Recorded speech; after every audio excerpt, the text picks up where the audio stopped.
Assalamualaikum warahmatullahi wabarakatuh. Bismillahirrahmanirrahim. Hamdan lillah, salatan wassalaman ala Sayyidina Muhammad ibn Abdillah, Rasulillah, wa ala man sahibah wa tabi'ah hudah, amma ba'd. Satu masalah, bisakah mengirimkan hadiah pahala dari suatu amal yang dilakukan umat Nabi Muhammad, kemudian pahala amal itu dikirimkan, dihaturkan untuk baginda Nabi Muhammad SAW. Sebagian kelompok mengatakan itu batil, yakni tidak boleh mengerjakan amal ibadah kemudian meniatkan pahala ibadahnya itu dihadiahkan untuk baginda Muhammad Rasulullah. Sebagian kelompok mengatakan tidak boleh dan haram, bid'ah. Tetapi saya baca dalam kitab Al-Mizanul Adil, sebuah karya ilmiah yang berjudul Al-Mizanul Adil li Tamyizil Haqqi minal Batil, karya Abdul Qadir Isa, halaman 40-41. Beliau menukil dari satu kitab Hasyiah Ibnu Abidin, Hasyiah Ibnu Abidin jilid 3 halaman 153. Dalil yang pertama yang menunjukkan boleh dan bisa nyampe menghadiahkan pahala suatu amal yang dilakukan oleh umat Nabi Muhammad SAW, dihaturkan, dikirimkan untuk Nabi Muhammad SAW. Dalil yang pertama adalah di dalam kitab Hasyiah Ibnu Abidin jilid 3 halaman 153 diceritakan di sini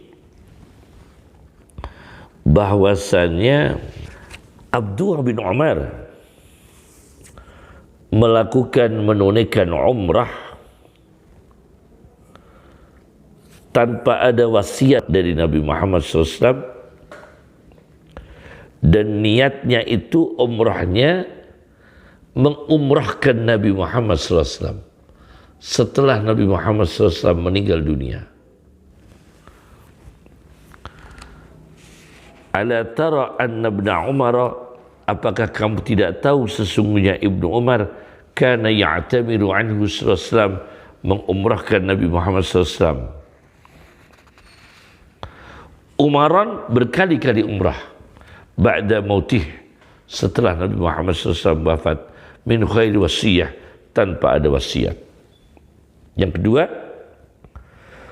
wa hajja Ibnul Muwaffaq, seorang ulama besar bernama Ibnul Muwaffaq menunaikan ibadah haji 70 kali dan diniatkan untuk diberikan kepada Muhammad Rasulullah SAW.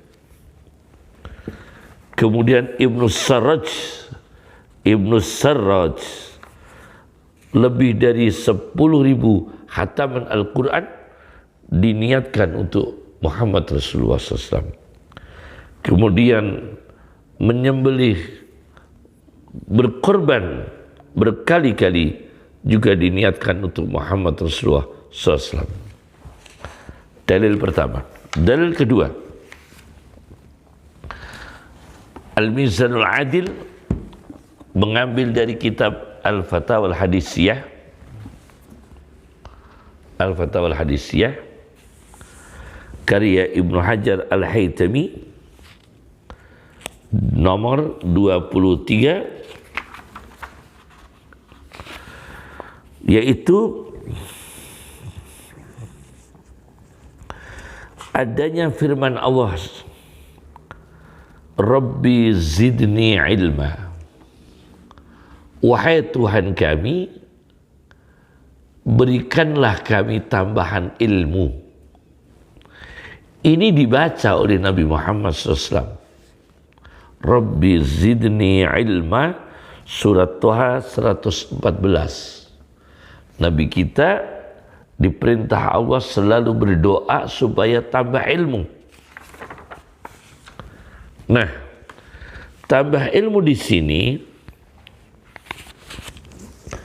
dijelaskan bahwa dari ayat tersebut menunjukkan ala anna maqamahu sallallahu alaihi wasallam, atas sesungguhnya derajat Nabi Muhammad SAW, wa kimilahu, dan kesempurnaan Nabi Muhammad SAW, yakbalu siyadah, menerima tambahan. Beliau menerima tambahan fil ilmi, di dalam ilmu, menerima tambahan wassawabi, dan pahala, wasailil maratib, dan tambahan derajat-derajat yang lain, martabat-martabat yang lain, wadarajati, dan tambahan derajat-derajat. Nah, ini Nabi kita menunjukkan menerima tambahan, entah tambahan ilmu atau tambahan pahala. Maka umatnya mengirimkan pahala itu nyampe pada Muhammad sallallahu alaihi wasallam. Bukan berarti umatnya lebih tinggi daripada Muhammad SAW. Ini untuk membuktikan bahwa Nabi kita ini diperintahkan Allah, Rabbi zidni ilma, berikan tambahan kami ilmu, berikan tambahan kami martabat, berikan tambahan kami kemuliaan, berikan tambahan kami pahala.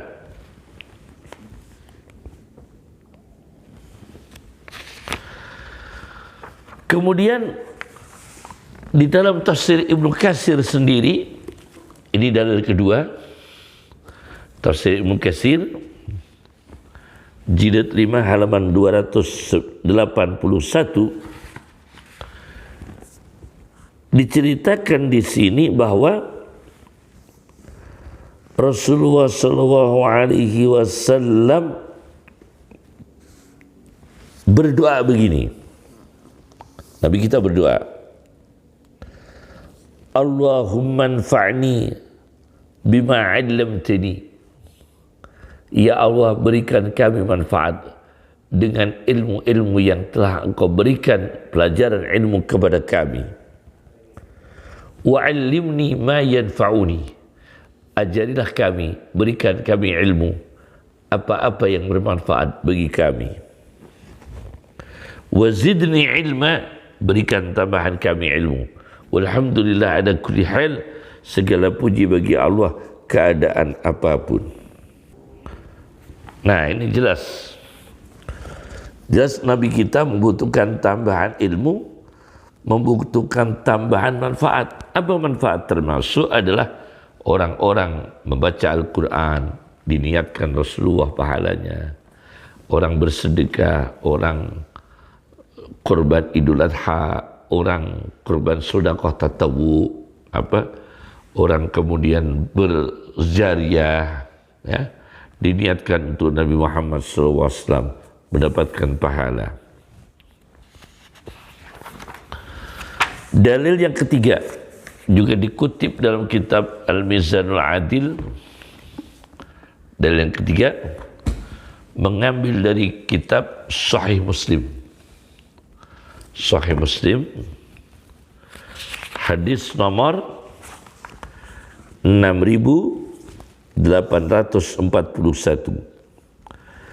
Nabi kita pernah berdoa di Sahih Muslim, sallallahu alaihi wasallam berdoa, waj'alil hayata ziyadatan li fi kulli khair.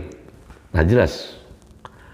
Dan jadikan ya Allah kehidupan ini menambahi saya di dalam semua kebaikan. Jadi Nabi kita ini memohon kepada Allah supaya detik per detik, menit per menit, jam per jam, hari per hari dan seterusnya beliau senantiasa mendapatkan tambahan kebaikan, tambahan pahala, tambahan ilmu. Maka orang bersedekah, orang melakukan tatawwu', sedekah dan sebagainya, melakukan ibadah baca Quran dan diniatkan pahalanya hadiah untuk Rasulullah, bukan sesuatu yang bid'ah, bukan sesuatu yang diharamkan, tapi untuk merealisasikan cita-cita Nabi, ya Allah, dan jadikan kehidupan ini menambah baik pada diri kami sallallahu alaihi wasallam. Kemudian dalil yang keempat juga dikutip dalam kitab Al-Mizanul Adil. Kitab Al-Mizanul Adil mengambil dari kitab At-Talsikh, juga dikutip, juga ada dalam kitab At-Talkhisul Habir. At-Talkhisul Habir karya Ibnu Hajar Al-Asqalani di jilid 4 halaman 1566-1567,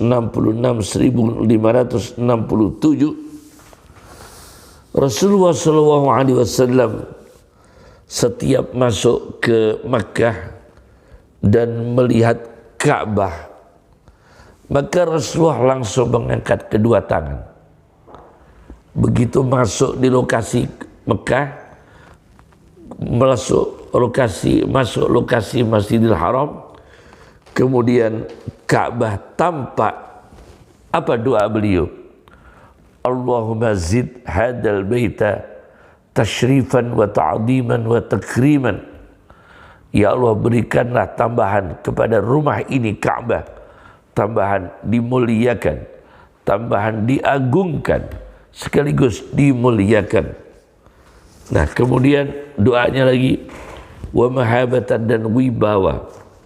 Nah, kemudian didoakan lagi wazid man syarrafah wa 'addamah, dan tambahkan ya Allah orang yang memuliakan Ka'bah, wa 'addamah, dan mengagungkan Ka'bah, mimman hajjah awi tamarah. Misalnya ada orang yang haji atau umrah, alangkah baiknya sudah sering sekali memberikan hadiah pahala untuk Rasulullah sallallahu alaihi wasallam. Juga ada tambahan doa dari Rasulullah SAW di dalam kitab At-Talkhisul Habir ini, yaitu beliau mendoakan, di samping mendoakan Ka'bah itu bertambah dimuliakan, diagungkan dan wibawa wa mahabatan, beliau juga memberikan doa wazid man syarrafah wa 'addamah, dan tambahkan ya Allah orang yang memuliakan Ka'bah, wa 'addamah, dan mengagungkan Ka'bah, mimman hajjah, baik itu orang yang menunaikan haji, awi tamarah, atau menunaikan ibadah umrah, orang-orang yang memuliakan Ka'bah, berikan tambahan tashrifan, dimuliakan, wa takriman, dimuliakan, wa ta'ziman, diagungkan, wa mahabatan, wibawa, wa birran, dan berbakti. Nah, ini jelas doa ada tambahan. Maka siapa yang paling memuliakan Ka'bah, dan siapa yang paling mengagungkan Ka'bah, dan siapa yang paling sempurna manusia hamba Allah yang dekat dengan Ka'bah, ya Muhammad Rasulullah sallallahu alaihi wasallam.